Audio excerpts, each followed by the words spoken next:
Hello दोस्तों, जय हिंद। आप तैयारी कर रहे हैं अगर यूपीएसआई आपका, चाहे यूपी कांस्टेबल हो जो आपका री एग्जाम होने वाला हो, या कोई हिंदी का एग्जाम हो जिसमें हिंदी आती है, तो आपको पता होगा कि संज्ञा, सर्वनाम, विशेषण आदि टॉपिक भी पूछे जाते हैं।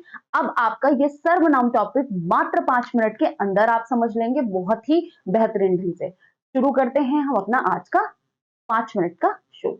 सर्वनाम की बात की जाए, सबसे पहला प्रश्न पूछ लिया जाता है कि सर्वनाम होता क्या है, तो याद रखिएगा, संज्ञा के स्थान पर प्रयोग होने वाले जो शब्द हैं वो कहलाते हैं आपके सर्वनाम। जैसे राम अच्छा लड़का है, राम अच्छा गाता भी है, तो हम राम की, पहले तो राम ही रहेगा, राम अच्छा लड़का है, फिर हम प्रयोग कर लेंगे वह अच्छा गाता है, तो राम की जगह पर जो वह प्रयोग हुआ है वह क्या कहलाएगा?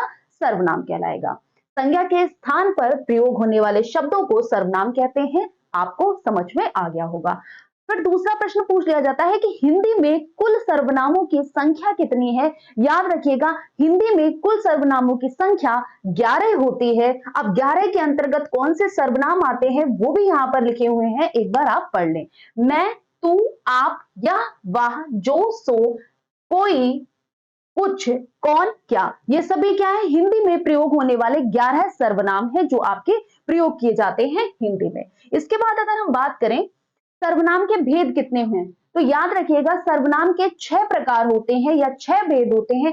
कौन से 6 भेद होते हैं? पहला होता है पुरुषवाचक, दूसरा होता है निजवाचक, तीसरा होता है निश्चयवाचक, चौथा होता है अनिश्चयवाचक, पांचवा होता है संबंधवाचक और छठा होता है प्रश्नवाचक।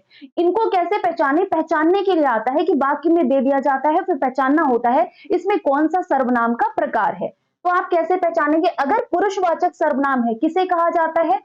पुरुषवाचक सर्वनाम को 3 भागों में बांट दिया गया है, उत्तम पुरुष, मध्यम पुरुष या मध्य पुरुष जिसे कहते हैं, या अन्य पुरुष। उत्तम पुरुष के अंतर्गत वक्ता आता है जो बोलता है, जैसे मैं यहां पर बोल रही हूं तो मैं क्या हूं? उत्तम पुरुष हूं। आप सुन रहे हैं तो आप श्रोतागण है, श्रोतागण आपका मध्यम पुरुष में आता है। अन्य पुरुष वो होता है जिसके बारे में कोई तीसरा पर्सन, जिसके बारे में हम बात कर रहे हैं। तो यहां पर उत्तम पुरुष के अंतर्गत आपका मैं और हम आएगा, मध्यम पुरुष के अंतर्गत तू, तुम, आप आएगा, अन्य पुरुष के अंतर्गत यह, वह, ये, वे आदि शब्द आते हैं, तो पुरुषवाचक सर्वनाम होगा।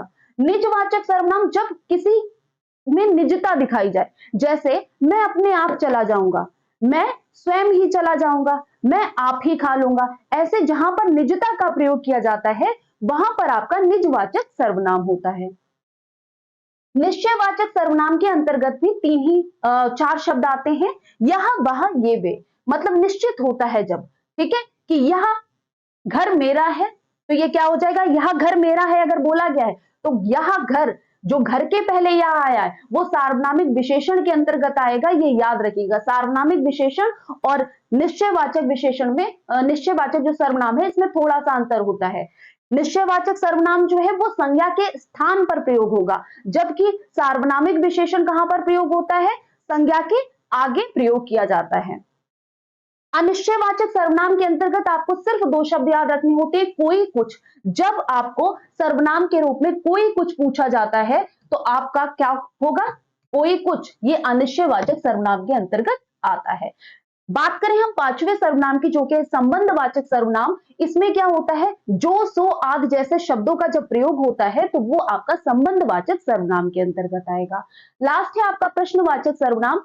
कोई, कुछ छोड़ के जितने भी प्रश्नवाचक शब्द हैं, अगर सर्वनाम के रूप में प्रयोग किए गए हैं तो वो सब प्रश्नवाचक सर्वनाम के अंतर्गत आते हैं। ठीक है, आई होप आप सभी को 5 मिनट में ये सब चीजें बहुत बेहतर ढंग से समझ में आ गई होंगी। ऐसे ही नेक्स्ट टॉपिक के साथ मिलते हैं हम नेक्स्ट वीडियो में। तब तक के लिए थैंक यू सो मच। जय हिंद।